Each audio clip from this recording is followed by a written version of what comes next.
So, dahil nga walang masyadong marunong magtono ng carburetor, tuturuan ko kayo kung paano. Ito yung paraan ko para magtono ng carburetor sa nakita sa camera. Ito, Kihin 28mm carb. Kinuha ko lang to sa RKS namin. Iyan, ano, yung fuel screw mo sa idle niya.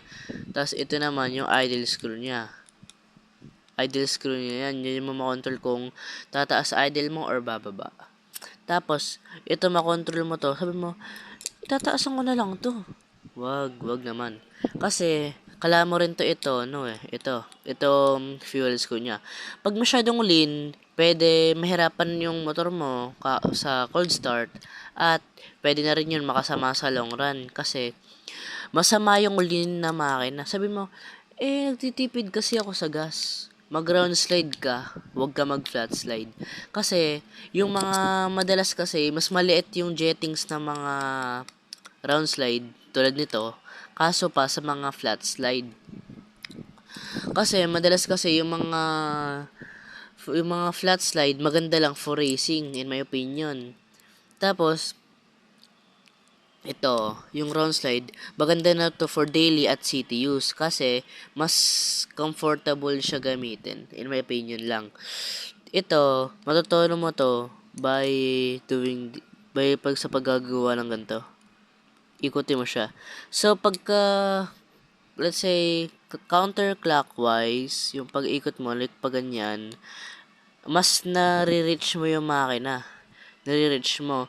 Pag naman pag ganito, pag ganyan, clockwise, mas nalilin mo siya. So, sabihin mo, kung masama yung lean, i-reach ko na lang.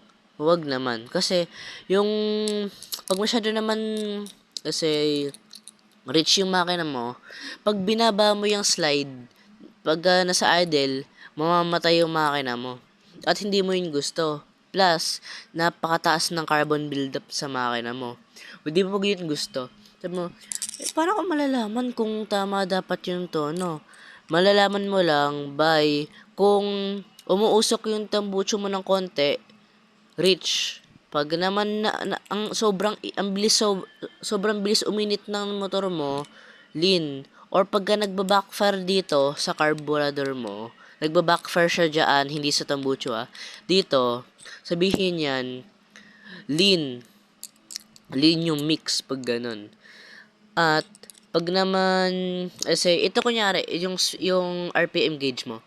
Pag ito binomba mo, tapos napakatagal bumaba ng needle, ano yun? Lean siya, lean. Pagka naman bumaba yan, tapos namatay, ano yan, masyado siyang rich, guys.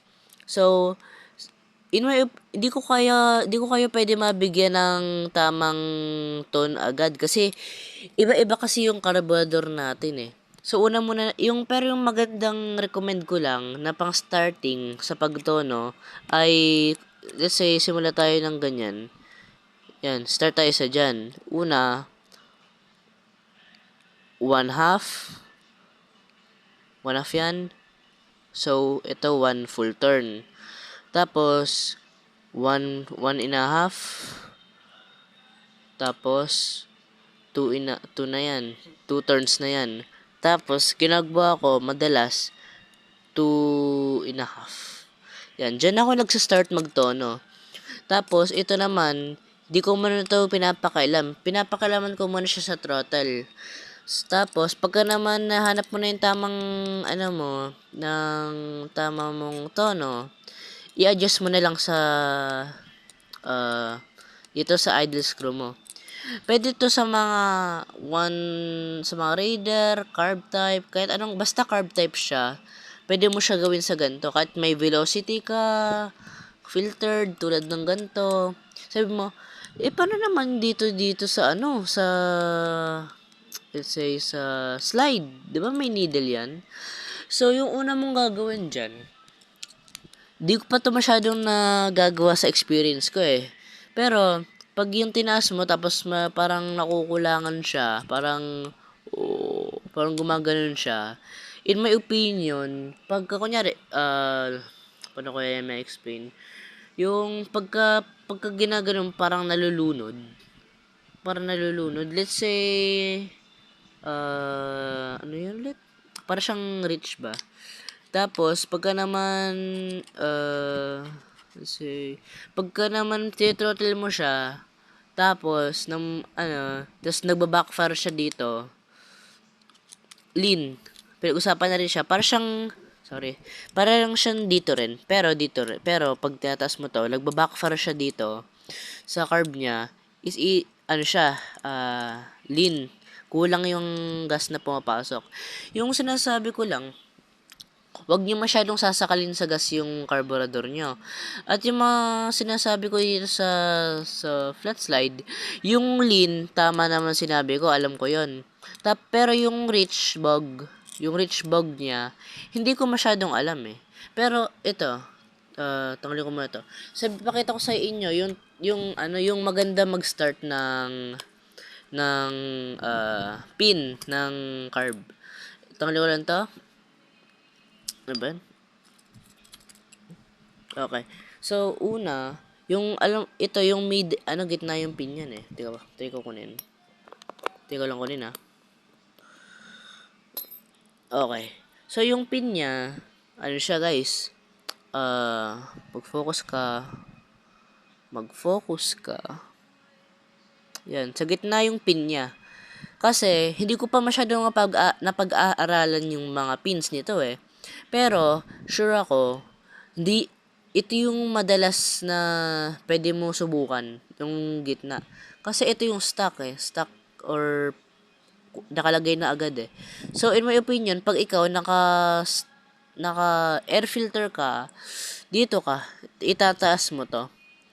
Tagka naman naka velocity ka, ibababa mo to. Pin by pin lang dapat adjust nyo guys, kasi medyo sensitive rin to eh. In my opinion lang. At ito, kunyari naglilik yan yung valve nyo dyan. Wag nyong iba-block to. Kasi breeder yan eh. Madalas kasi, pag hindi makahinga yung makina mo, hindi nagkakaroon ng gas. In my opinion ah.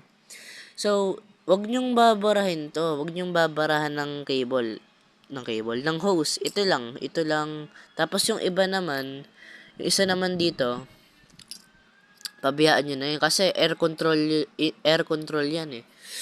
At kung talaga nagli-leak lang, dito nyo ilagay ng hose. Dito. Yan. Diyan nyo ilagay ng hose. Tapos, may bibigay ko sa inyo. At alalahanin nyo guys. Yung sabihin nyo, let's say, dahil nga mahal nyo yung motor nyo, nagbi-premium kayo or nagmamahali na gas. Hindi po ganon. Yung mga premium po sa mga high performance engines lang po. Kasi po yung madalas po kasi hindi kaya sunugin ng makina mo yun pag masyado na mataas yung octane niya. In my opinion lang po baka po awayin nyo ako sa comments eh. So, in my opinion, yung mga, let's say, stock lang po yung makina nyo. Try nyo yung unleaded. Pwede na yung unleaded for daily use. May ako nakabit yan. Pero yung, naman po, yung kunyari po, tinasan nyo yung compression ratio ng makina mo, dapat magpi-premium ka na dun. Pero, pag naman sobrang taas na, mag Petron Blaze ka na 100 octane. Yun, medyo masakit sa bulsa. Kaya, wag mo muna sobrang taasan yung compression mo. Mag-stick ka lang sa premium ano ba yan? Sa premium ka lang muna. Wag ka muna mag Petron Blaze. Gawin mo lang yon pag pang karera na talaga. Pero hindi ko rin masyadong recommend yung i-high comp nyo. Kasi hindi naman kasi design yung makina mo para sa ganun eh. At ano na rin yun. Pwede rin makasira na makina mo kasi yung gasket dun eh. Di masyadong design sa ganong kalakas na compression. Plus, Pag sobrang lakas talaga ng combustion nyo, tapos stuck rin yung connecting rod nyo, pwede bumaliktot yun sa sobrang lakas ng combustion nyo. At mag-ingat na rin po kayo pag humid po yung ano, kung magsisiro gasket kayo na high comp. Yung pagka alam ko po, pag high comp, gasket dapat yung gasket yung paprioritize mo kasi for leak nga kasi. So, in my opinion lang, wag kayo mag-high comp ng sobra. Like, let's say, pero yung ano, remove gasket, may medyo nasa gitna ako of agreeing or not eh. Kasi, di ko masabing safe. Di ko masabing okay na. Pero, pag low budget drag bike ka, pwede mo magawa yon. Pwede naman. Pero, ingat ka sa paggamit. At, ano pa kaya mabibigay ko sa inyo? At pagka parang sabihin nyo, ano ba yan? Parang nakukulangan sa hangin. Ilin ko kaya. Tapos pagka naman nilin nyo, parang ganun pa rin o kaya parang namamatay na. Sa filter na po yun. Or kunyari po, nakaganto po kayo, na mushroom. Ano, yung is either napakadumi na ng mushroom mo na di na kaya i-sustain nun yung napakalakas na higop. Medyo common po to sa mga high CC na makina. Pero, pag naka-airbox po kayo, bili na po kayo ng bagong filter for di na po kayo linisan. Pero, kung gusto niyo po, pwede po kayo bumili ng ano, ng washable para mas maganda. Ng ganun, para medyo makasave kayo. Pero mas mabilis yung kailangan linisin yun. Ito, nalinis ko na to. Like, di pa, ikakabit na lang po to sa motor namin. Sige po. Bye-bye. Yun na po yung kaya ko mabigay ngayon sa mga inyo. At ride safe.